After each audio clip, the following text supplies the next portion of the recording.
Scott, do we still have you or have you stepped away? So I'm wondering, do we have a list of audits, maybe 10 or whatever it is on the research that we've done, and be able to throw that or have that, I guess, in our back pocket?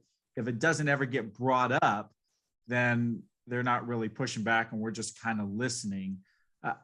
Getting into a sales, quote unquote, negotiation. And sometimes it's not even a negotiation. They're fine with everything and we're good to go. I'm wondering if we, usually what happens is I do a sales call and I get a lot of information. In the second sales call, I'm prepared on what I need to really kind of look over. But if stuff gets, before I really know what's going on, do I have certain audits that maybe customers have brought up before and just kind of keep those in my back pocket? What's your thought process on that? Well, I'm going to say it depends, because that's what we always say. It does depend. If this is a cold call you're making to someone that you want to be a new partner that you're working with, and some negative things that have come up in previous calls when you've done this type of thing, so that there are negatives you should audit at the very beginning, then start with audits. At least 2 or 3 that have come up every single time you've done this with a new person. That way you can beat those down before you even get started. Okay, mitigate that right away. It never hurts to use an audit at any point. Okay, it's a very good way to build empathy very, very quickly. It also builds trust very quickly. So anytime you can use an audit to mitigate anything you think is negative on the other side, it's always good to do so.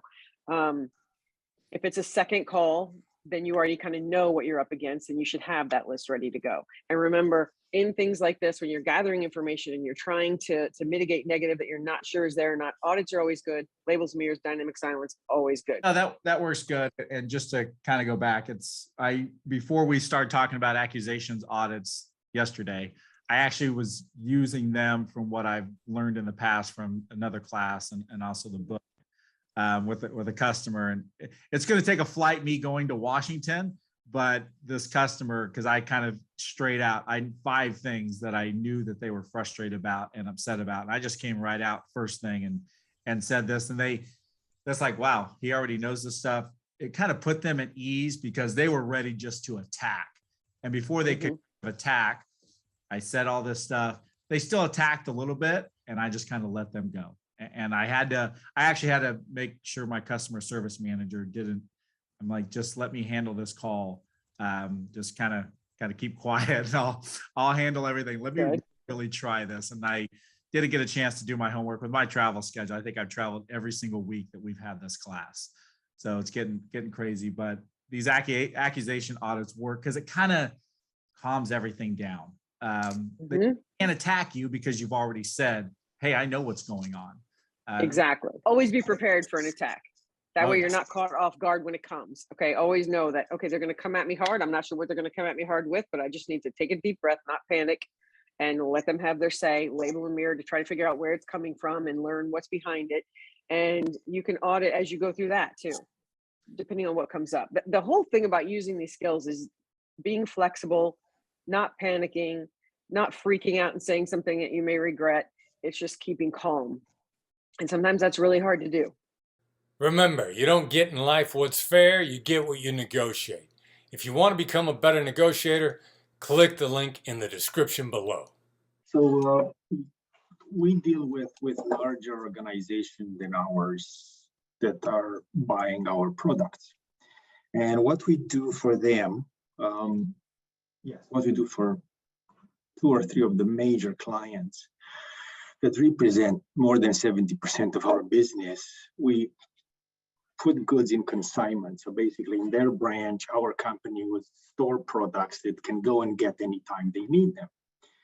So in some situations, I have this client that we have goods in their possession for more than 2 years. And there was a stupid dynamic. So we hired somebody from their organization to be a customer service, and the person who was reporting to this person, let's call this person A and person B. Person A now has to service person B, who became a procurement manager, but they hated each other when they worked together. Was a bad idea. I didn't know about that dynamic before we hired person A. So the person A is no longer with our company, but person B, what they did when they become the boss, they found alternative supplier for all kinds of goods that we were supplying to them because she didn't like to work with us. So there are so many other products that are outside of her decision-making process, but we depend on her on certain product lines that she makes. She calls the shots, and she was new with the company, so she's somehow not knowledgeable about the product, so a little bit like reserved. Also, she's an introvert, so she doesn't talk too much. And she seems to be an analyst. It's not easy to read, and she's cold and distant. So I'm initiating a conversation with her and her boss. And again, her boss is pushing me onto her to talk about that. And it is a combination, I believe, of an accusation audit to start with, but I would like to throw in somewhere the fair or unfair treatment. And I'm quite like, I would be ready that she would not commit and she would be evasive. So in case of a conversation, when you get a political answer and they try to put you off,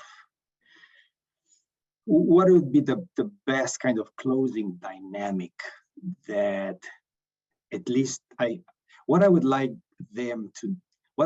her to think is like, you know what, actually, like what we do to these guys is really not fair. We should do something about that. Like the part of the products that they're not, like they are reluctant to purchase are products that they use, but they can buy from, let's say, from some other sources. But if they would make a decision to buy that kind of portion of this kind of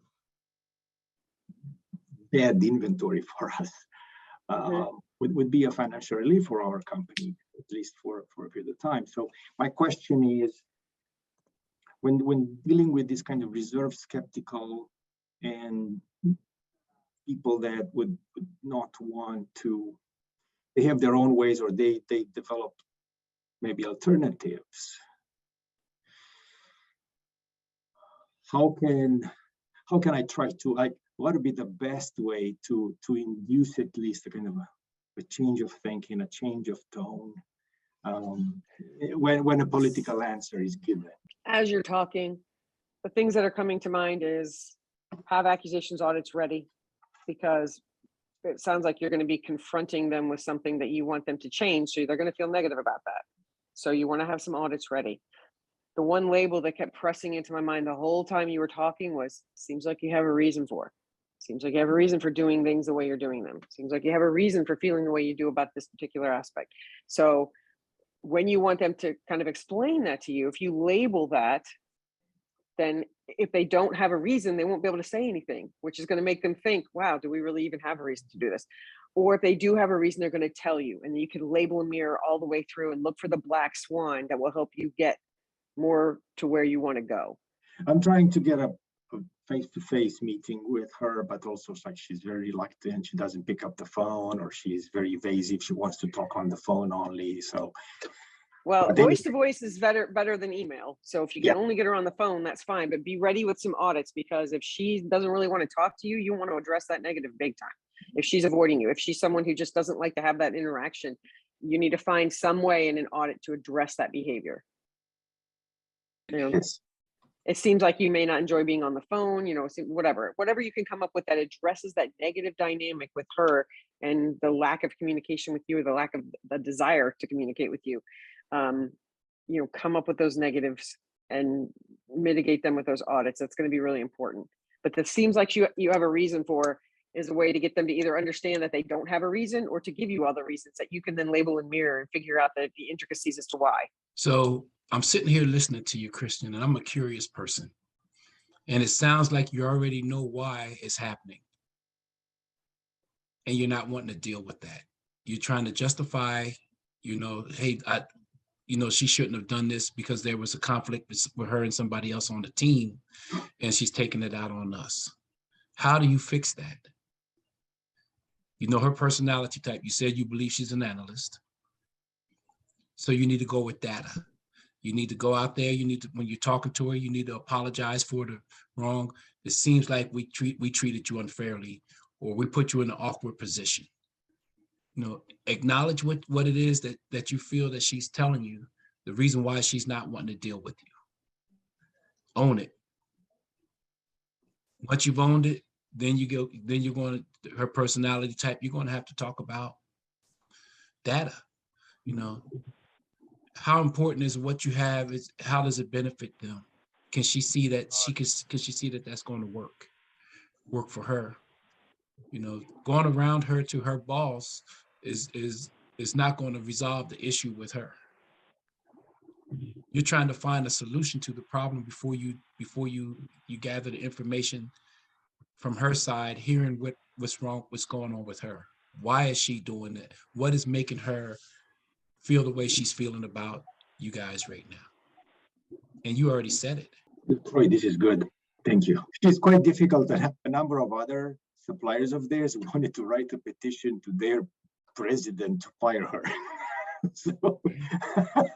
So then you need to think about what's happening there. There's something that people don't just all of a sudden turn on you without a reason. So there's a reason back there. You just need to, just like I told Carolyn, assume when you're speaking with her that you have something to learn. There's something that she knows, something that she's harboring that's going to be important for you to figure out. Even if it's as little as it seems like we're failing to do something that's important to you. It feels like we're failing to recognize something that's important to you. Whatever it is, it's your fault. Even if it's not, it is. When you're having this conversation with her, even if it's not your fault, it's your fault.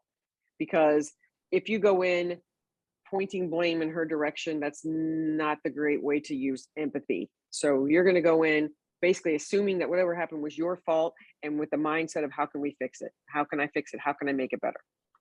If you go at her like that with that mindset, you'll be able to disarm her a little bit and figure out what's going on behind the scenes that you need to understand, because that's why things aren't moving forward. Build the relationship. Yep. Yeah. Yes, thank you. Thank you so much. Okay.